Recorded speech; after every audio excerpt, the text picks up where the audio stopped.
So long, and thanks for all the fish. Yes, dear listeners, I have decided that it's time for the podcast to come to an end. Fear not, the 89 episodes plus extras will remain online and be archived.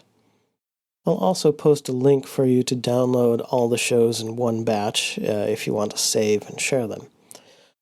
I will also be keeping the website online for as long as I can, and I intend to continue to share my thoughts and essays in blog form. The thinking and writing is both more fun and easier for me than the rest of what goes into a podcast, so I will not be going away entirely.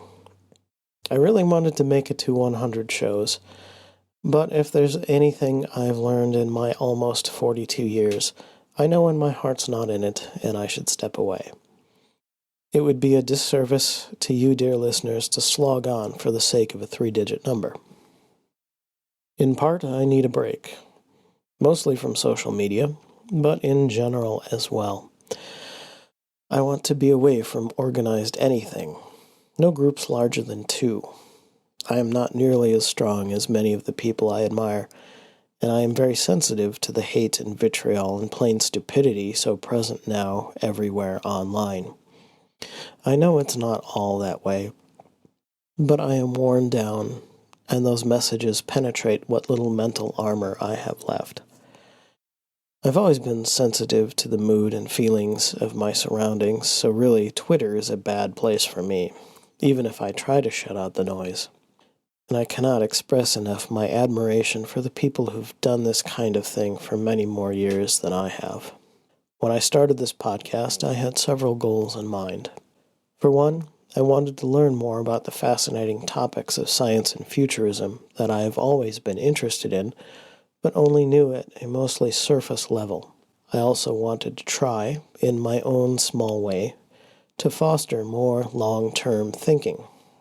And I wanted to offer something with a hopeful and engaged tone to offset some of the junk and bad news that we seem to always be surrounded with. I want to thank the many people I was able to interview for the podcast. They brought their experience and expertise to you, and all of them were excited and hopeful for the future, especially Astronaut Abby. It would be a thrill to bring back the show for one episode when she finally lands on Mars. It was a pleasure to talk to so many people on such a variety of topics, from Bitcoin to generation ships, nanotech to farming. You heard it here. A special thanks to author A.C. Hashem. My first interview on the show, and a recurring guest, A.C. brought some fun to an otherwise serious show. The world is always in transition, but as I've spoken about before, it seems we are on the edge of something different. I think we are already in a phase of our civilization where the rate of change is outpacing our ability to deal with it. As Alvin Toffler surmised over 40 years ago, more and more of us are dealing with future shock. Because of this change and complexity, some people are lashing out. I do hope, though, that we are able to push through this to the other side of these problems, rather than circle back to a more comfortable but less equal, less fair, and less progressive future. It wasn't so long ago that imagining walking on another planet was fiction or madness. As our civilization crests each hill to see what's on the other side, I believe we could be about ready to step into something truly remarkable, if we can avoid self-destruction.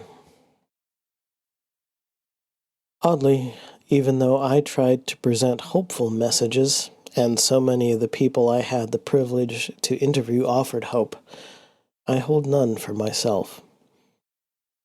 I still thrill at the possibilities of the future, and on my good days, people like Astronaut Abby, Dr. Kevin Folta, engineer Holly Griffith, and author A.C. Hashem show me that one can find purpose and joy in helping humanity take the many small steps necessary to achieve the future we dream of. But somehow I was born depressed, And in addition to dealing from time to time with actual depression, I also tend to view the world from a hope for the best, expect the worst viewpoint. Don't let any of my attitude rub off on you. I really think I will spend some time contemplating why I've come to the end of the show run and feel this way, exactly the opposite of that particular goal.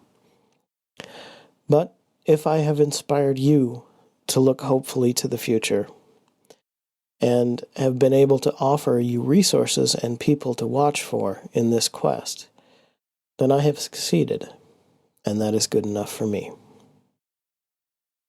While I'm gone, there are some resources of information and entertainment you should check out.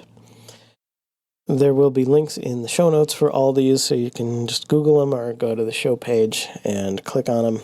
Nanoflesh.com, that's AC's sci-fi pop culture blog. A number of science and skeptical podcasts, including Skeptoid, Astronomy Cast, The Skeptic's Guide to the Universe, the Geologic Podcast, the Long Now Foundation, which includes seminars, web talks, and podcasts, the Planetary Radio Podcast, Talking Biotech with Dr. Folta, 50 Things That Made the Modern World, and Review the Future are some good ones. And there are also many science fiction audio podcasts for thought-provoking entertainment, like Clark's World Magazine, Escape Pod, and Starship Sofa. There are also many websites and publications out there, like the American Association for the Advancement of Science, who publish the Science magazine and journal, the Long Now Foundation, Futurism, Singularity Hub, and also foundations named for visionaries like Gene Roddenberry and Arthur C. Clarke.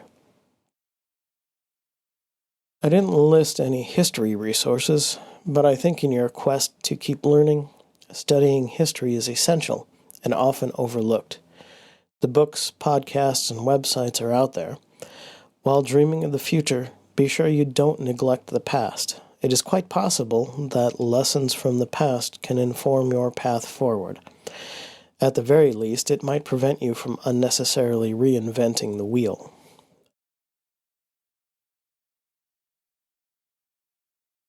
Thanks especially to Skeptoid, Astronomy Cast, the Geologic Podcast, and the Skeptic's Guide to the Universe. These 4 were probably the first podcasts I ever listened to, and they have been an inspiration in my desire to produce my own podcast. I also now have an even greater appreciation for what it takes to produce a podcast, especially with these shows now running over 500 episodes. The final thing on my mind before I sign off is this. I'm officially declaring public support for the secession of the West Coast from the rest of the United States. This is another thought that developed for me that took me by surprise, and I fully admit it runs contrary to my desire for hopeful messages and bridge building. Of course, I have no idea how this might happen. There is no legal way to even try to make this happen, not at least within our current constitutional structure.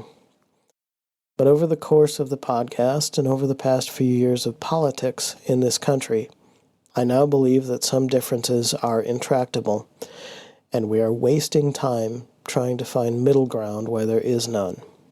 There is a streak of rampant anti-science and anti-intellectual thinking in this country. This isn't really new, but we have come to the point where this lack of logic and reason has taken over the government, and the infection comes from both the right and the left. We've had laws in some cases for over 150 years, yet we have not changed our culture. Unless you think I'm seeking out some liberal hippie utopia, think again. I wish for a rational state, with policies based on reason and logic, and with a genuine acceptance for scientific consensus, not just the acceptance of things you already wish to be true. In many cases, I disagree with both the right and the left.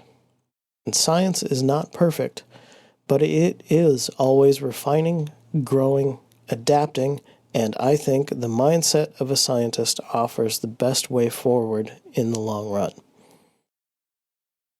On the left, on the side that I'm politically closer to, get your head screwed on straight. Whatever you feel is true does not make it true. If you accept climate change, you must accept that vaccines are effective and that GMOs are safe. Stop blundering about looking for easy and perfect answers for everything, and stop falling for every single bullcrap scam that comes along. Raw water? BS that might kill you. Salt lamps? BS that emits a pleasant glow and nothing more. Chocolate is the octave of the sun. Stop! My head is going to explode. This is one of my biggest concerns should the West Coast ever actually secede. This part of the country is also ground zero for all the non-scientific woo in the world. At best, you waste your money. At worst, you might die or harm someone unnecessarily. On the right, I am calling out evangelical Christians. I've generally stayed away from religion on the show, but not now.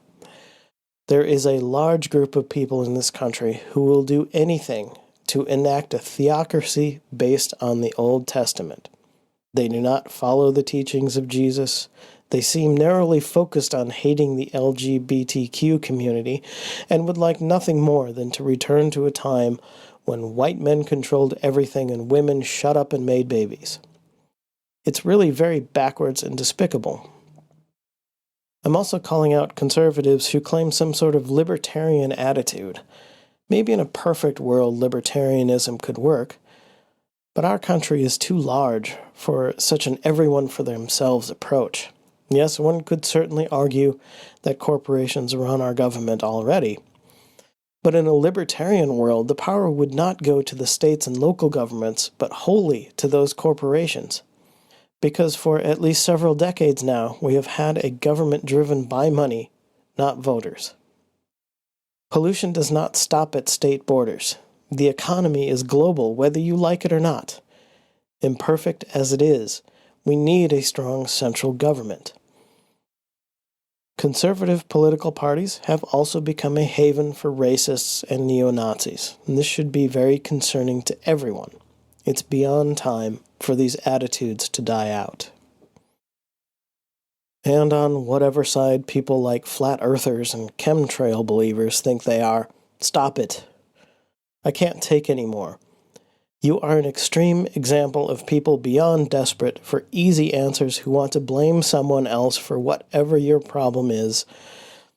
And your groups are also often infected with bigots and racists. There aren't any easy answers. Life is complicated, and it's time for humanity to grow up. I would like to think that there is a way to include everyone, to reach everyone, but my cynical side says some people should just be left behind. I don't know if these regressive attitudes are fading away, and the internet is just amplifying the fewer and fewer people who still think blacks should go back to Africa or gays should be put to death. I hope these ideas are not spreading anew. I do know in many of the measurable ways the world is actually getting better. The statistics will show you this, but it's hard to see when you're living in it day to day. The constant barrage of news and information might make you think otherwise, but things are actually getting better in measurable ways. However, I am an introvert and very sensitive to the noise around me. This world, especially the United States, has no place for introverts. The internet is a deafening noise machine, and I have to get away for a while. Thank you for listening. Thank you for your support. Do check on the blog or Twitter from time to time. I intend to keep writing. Be better today than you were yesterday, and be better tomorrow than you were today.